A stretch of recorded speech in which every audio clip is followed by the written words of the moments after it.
My name is Layla Wang, full name, Layla Wang, and my pronouns are she, her. I'm in my second year, but second semester of my second year, and I study arts, politics, IR. Great. My campaign slogan is Lead with Layla. My campaign manager is Alexander Poirier. Lime green. Oh, I had to submit one, but I don't know what the hex code is, but brat green. Brat green. Whatever brat is. Love it. Oh, I don't have a faction, I'm independent. Are you? No, purely independent. Yeah. My politics are definitely left-leaning. Left-wing, actually, not just left-leaning. Yeah, absolutely. I understand that, I know with UNICEF, they are more apolitical. However, they also take the stance of being for young people, and that kind of informs my politics, even though I will directly say and be political at times. My politics are also for young people, or for students in this case. I believe that incorporation, I agree with incorporation, I just don't agree with the model that the current president and vice president are proposing to reduce the board directors and increase current board directors to have a third term. I believe that kind of disrupts democratic processes a bit, and yeah, I believe it also minimises like current student representation on board, which is something I disagree with. So it's mainly been with the Sydney Arts Student Society. So you know, being a regional person and doing volunteering, it's very difficult for me to really immerse myself in other societies. But currently, yeah, with Sydney Arts Student Society, I put my all in. I've been first year representative for it for last year, and I'm now currently president.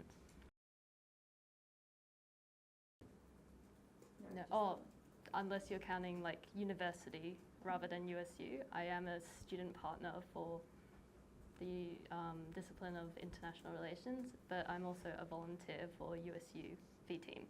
Great. I think it would be important, specific grant approvals. I think it's important, yeah, this is in regards to particularly discretionary grants. So as I mentioned in the quiz, you have to come up with a new idea that's never been done before in your society, and this particularly for the Sydney Arts Student Society, this has been difficult for me to kind of take. So I couldn't apply for a discretionary grant because I couldn't apply for one soon enough for this semester, especially also because my AGM month is October, and that's also when like, I believe the discretionary grants for semester one opened in October-November period, so I didn't have enough time, and I also wanted to focus more on our current initiatives, such as our publications, and with the barrier to discretionary grants being you must create a new formal idea, it kind of inhibits current initiatives, which makes it difficult. So I would rather, yeah, in my document it would say that I would love for clubs and societies to have more autonomy and to kind of take away that that clause for discretionary grants. So currently I read in an article that the USU literally had a surplus of 350,000. So I believe some of that funding pool could be provided to give to clubs and societies with a clause for it to be equity tickets. I'm aware that the CSA has an agreement with their with the con executive for like when ticket prices exceed $50, they get funding to get discounted tickets, I believe, for equity students, but don't quote me on that. That's okay. Yeah. But yeah, it's pretty much taking some from the surplus, or I also read that there's been an 8% increase in USU outlet food and beverages. So I would love for some of that to go towards providing causes for better financial, for financially disadvantaged students to be able to access other events if they can't really access food on campus as well due to this increase. Yeah, I think even just for in general, you can have free events at venues. So for example, there are like bars, pubs, or even cafes, or you can just go to the courtyard, for example, and book that for free. Yeah. And you can have events there and events during the day, or yeah. So Yeah. I think that's just more of a general thing to encourage clubs and societies to have more free and accessible events, particularly for students who have to travel from like Hornsby north and the western suburbs as well. That's great. So there is in the USU process risk assessments for high-risk events, and that includes any events with alcohol, any events where you have to stay overnight somewhere, and any events that are off campus. And so I believe for all of those would qualify for welfare officers to be present, and especially at camps as well. Like you hear so many rumours about those, and I believe that you just need welfare officers there so students know who to go to. 100%. Absolutely. If the welfare officers or RSA reps violate this, consequences. I haven't thought about actual consequences, but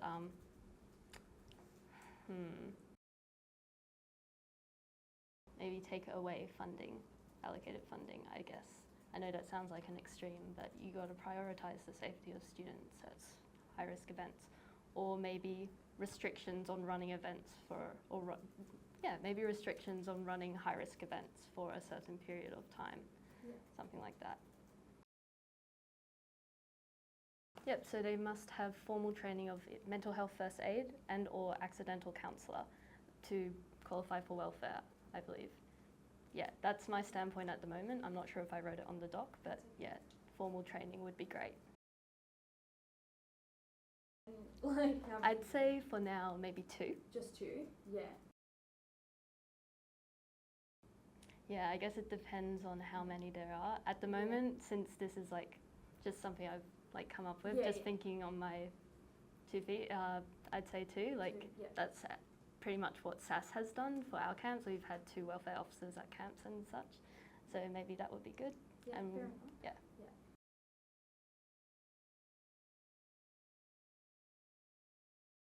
Yeah, more initiatives. This is me.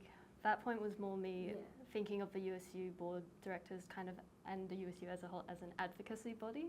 So I would love to advocate for rental caps on the regiment, on the Queen Mary, like USU affiliated accommodations on campus that are meant to be quote unquote affordable, because they are no longer affordable. And also maybe more social events. Ever since like My Sydney has been established, there are still remaining E12 students. I'm one of those. And there's been no initiatives since. And I remember in my first year, I really liked the E12 and My Sydney events, like the Equity Ball, for example, as that allowed me to connect with other people who like had similar lived experiences to me. So yeah.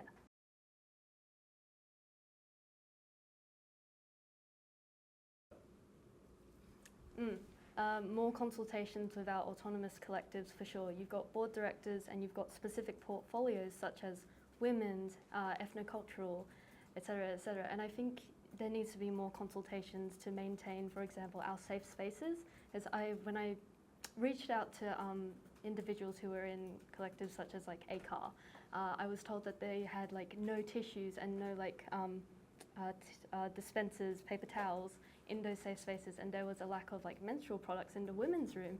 And I think there just needs to be like more communication there so we can like help provide more of these facilities or like products that I believe are essential to keep safe spaces feeling safe.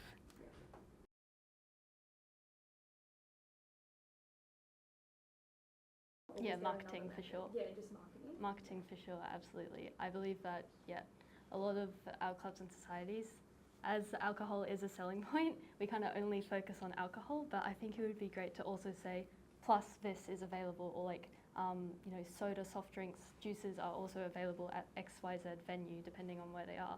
Otherwise it can make some students feel a bit locked out. Like, a lot of the times I don't drink at all and I still have fun at events, but a lot of students maybe don't know that they can still have fun there. But and also depending on religion as well. Like one of the people I've spoken to said that she can go to events with like alcohol, she just won't drink herself, but if it's, for example, like a pub crawl, that makes things a bit difficult. So yeah, I guess if you advertise that there's availability of non-alcoholic drinks, yeah, it could help create a more inclusive environment.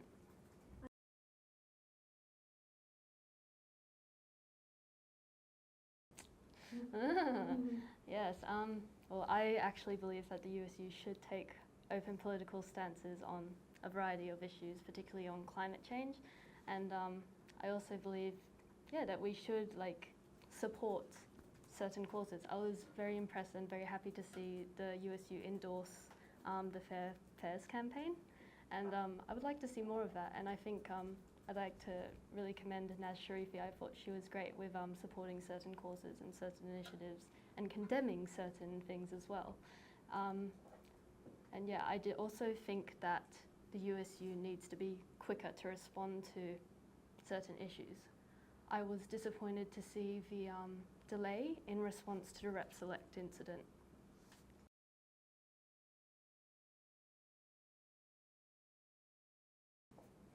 Yep, again, I'll refer to the $350 surplus from 2024, and that's without the now 8% increase in outlets, foods and beverages.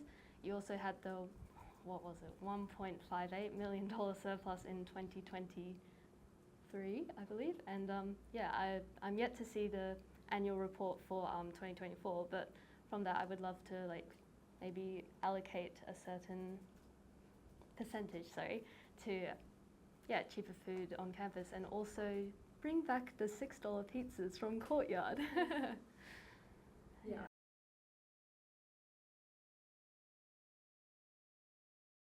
I guess you could probably do USU outlets, so I guess that's Courtyard. Yeah. Then you've also got Laneway, and just the USU outlets, and I know there's free, but yeah, and just maybe have a meal deal there. I know there are some vouchers at the moment for USU membership, so that I would love to have a more specific, what do you call it, policy, or like just happy hour, I guess. Sorry.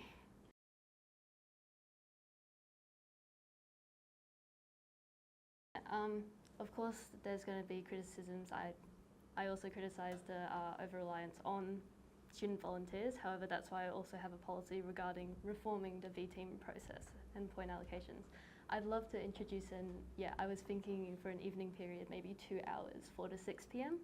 And that way there are students who maybe have a lot of daytime classes, especially in more rigorous degrees, such as like law degrees. I know people have classes like all throughout their morning periods, so they can't really access Food Hub as much. So I would love to see that, and I'd love to see better marketing of Food Hub as well. Yeah, great.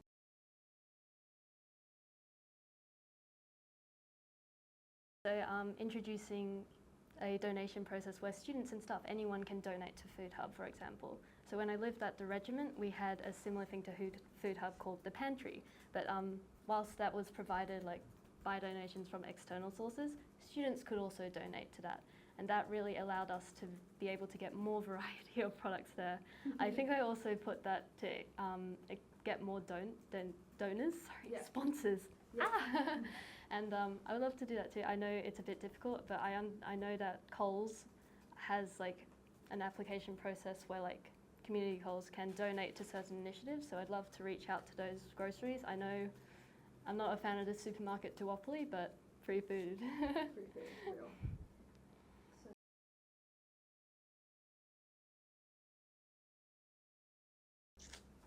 Oh, the biggest achievement.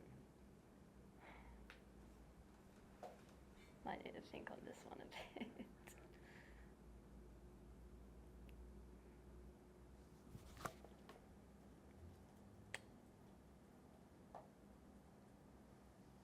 Maybe responding to the Rep Select without the obvious conflict of interest. I guess I'm not sure about a big achievement, but or maybe 2024 they did have 57,000 people get Food Hub, like access Food Hub. I'm happy to see a large number like that. But otherwise, yeah, I appreciate the considerations to conflict of interest as well.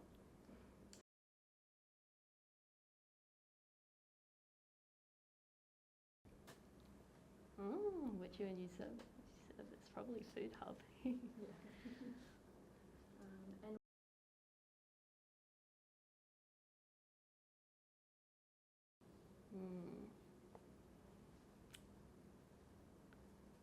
Hmm. I would say Food Hub is most important. I'd also do clubs and societies count as well? yeah. Okay, absolutely. Oh, then I'll reform my answers. Yeah, I'm most engaged with clubs and societies, also Food Hub as well. And I think the most beneficial has been clubs and societies, essentially in facilitating a social environment. However, in regards to actual like resources and assets, I would say the safe spaces and Food Hub has been most beneficial.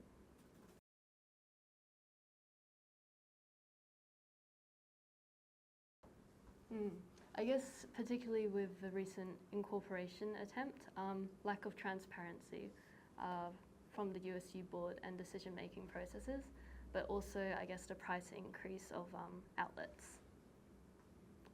Oh wait, to add to that, a lack of a lack of having a reporting system for clubs and societies as well. You hear a lot about it, like just general chatter and rumours about what goes on at certain events, certain crazy events.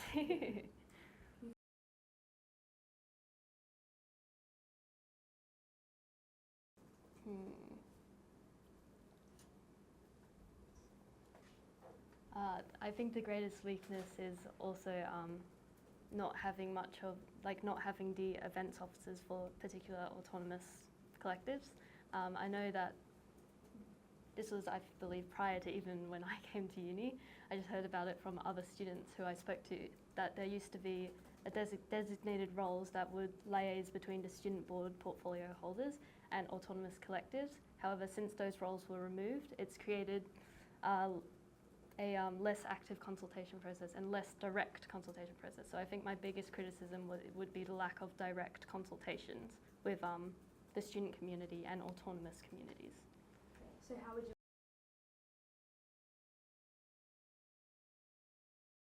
Yeah, and rekindling the forums. I know that there's currently the Queer Forum and the Disabilities Forum. I would love to expand that back to expand that too, sorry, a women's forum, ethnocultural forum, et cetera, to help streamline these communication processes.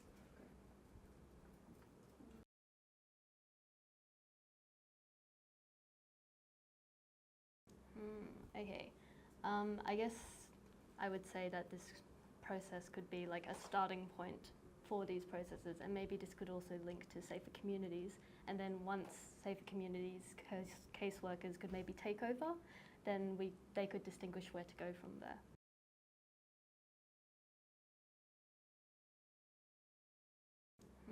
Okay, I guess I would say that this process could be like a starting point for these processes, and maybe this could also link to safer communities, and then once safer communities caseworkers could maybe take over, then they could distinguish where to go from there.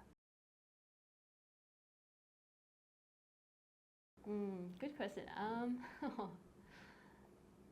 I guess to envision it, initially I put forward maybe it could be anonymous, but then yeah, that was my main concern.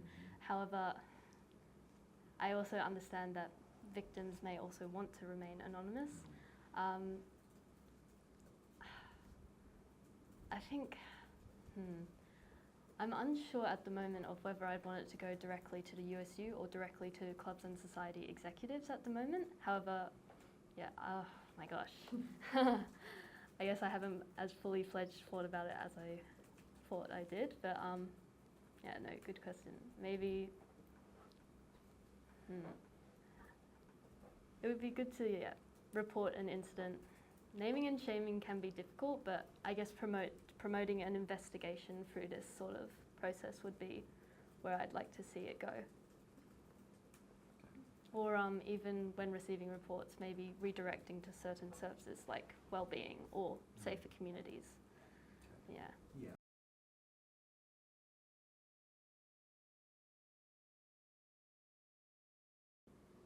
I'd say, yeah, that's where greater transparency would come through. I believe that the student directors do have access to USU board social medias and USU social medias. I believe it's important to report what goes on in certain meetings, what goes on in certain decision-making processes, and then, yeah, say that, for example, the CEO has not followed through with X, Y, Z, and then maybe other collectives such as the SRC can catch on to that, and then this can gain traction, and essentially maybe that can form a bit of public pressure upon management to sort of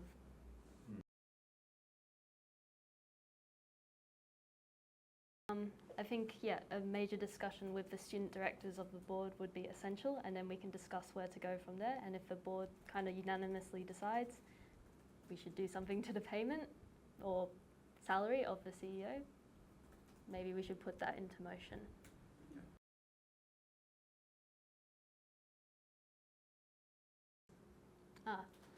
The divesting. Yes. I follow it, absolutely, and I believe that we should apply it on board and divest from certain, investors.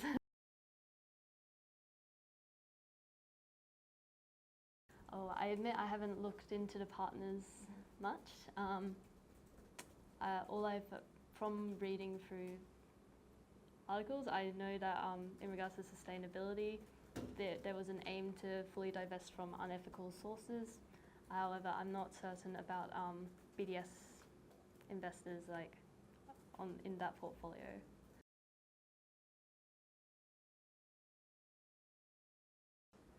I am not 100% sure.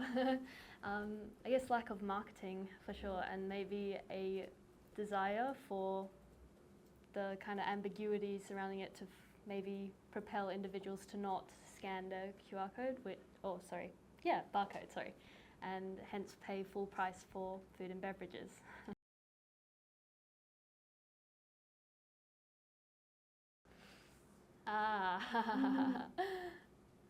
I'm not 100% sure. I'm not going to say anything. However, I did read in one of the ONI articles that there was a lot of urgent justifications for this 8% increase. So maybe it was done intentionally. However, yeah, maybe they just have yet to market it properly, but I guess to be determined. Yeah. No, I was not. However, I did occasionally donate food. Bread rolls. That's nice. From the pantry. Oh, that's nice. I have not, but I've been supporting it from the sidelines. Supporting the cap?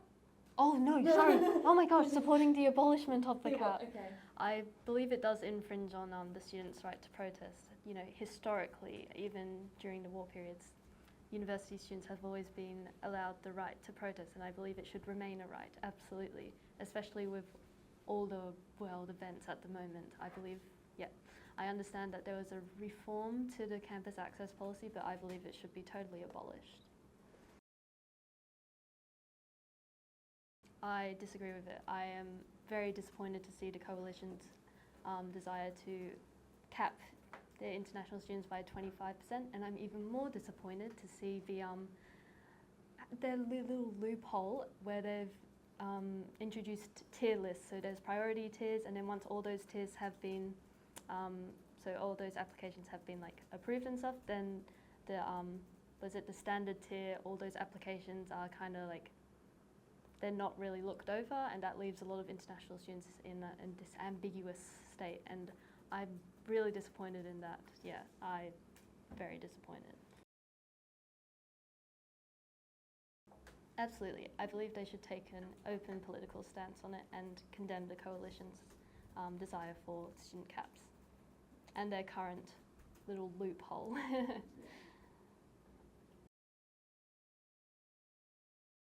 Absolutely. With one of my policies, I put in the Recite Me toolbar, and that actually contains, so that's like an assistive toolbar for websites, and it helps translate all websites and into over 100 different languages. You get to customize websites through this, and I think, yeah, it would be really important to how do you say, implement that into the USU website, for example. I would love to see it implemented into the general USID websites as well, but I'll start with USU. But yeah, more translations on that, and even with, I know Oni's not on the USU, but maybe Pulp, having maybe translated summaries, for example, if there are any volunteering international students, or I guess Pulp editors do get paid, so maybe you can introduce a paid translator to translate summaries, for example, from certain articles. Oh yeah, I think that would be great, for sure.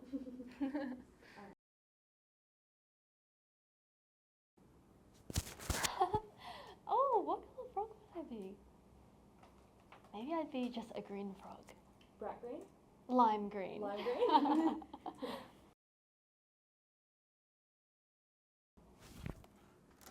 Oh my gosh! What drink would I be? That's a difficult question. Maybe pink lemonade. I love pink lemonade. Or maybe the courtyard lemonade. I love that drink. Yeah. Ice or no ice? Ice. Ice, Oh, of course. stacked with ice.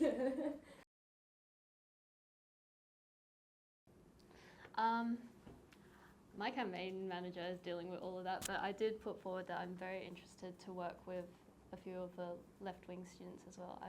I really align with the values of Nabila. I also align with Annika a lot, and so I'd love to, preference with them, but to be determined. Apparently there's a meeting going on, so we'll see what happens. What kind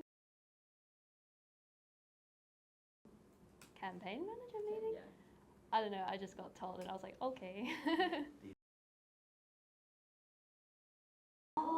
Oh, that's right. Okay, Yeah. preference deals, there's been none set at the moment to my knowledge, like none fully formally established. Yeah. However, I would love to work with Archie, Nabila, and Annika. Yeah, I think I bring a lot of experience to the board. I believe my involvement with the USU V team has been great in informing a lot of my policies, and especially in regards to criticisms that everyone and even myself have in relying on unpaid volunteers. However, if you reform maybe the rewards process, I know I didn't get much time to talk about it, but I would love to increase, there's a point system we have, and I'd love to increase the points that you get from certain shifts to be able to make more of the prizes accessible, because you can get an RSA course through the point system, barista course, etc., etc. And I think it would be great to reform this process and also reintroduce the monthly USU rewards. I believe that used to be a thing through the V-team system. But also just as an equity student from good old regional Australia, I believe I have a lot of lived experience as well and a lot of leadership experience, and having to kind of claw my way through everything, having that lived experience, especially for my role with UNICEF and Reach Out. Yeah, I believe I bring a lot to the table, and I'd love to see equity students platformed.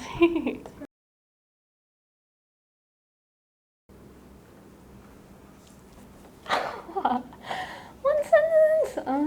Can I think about it? Yeah. Okay.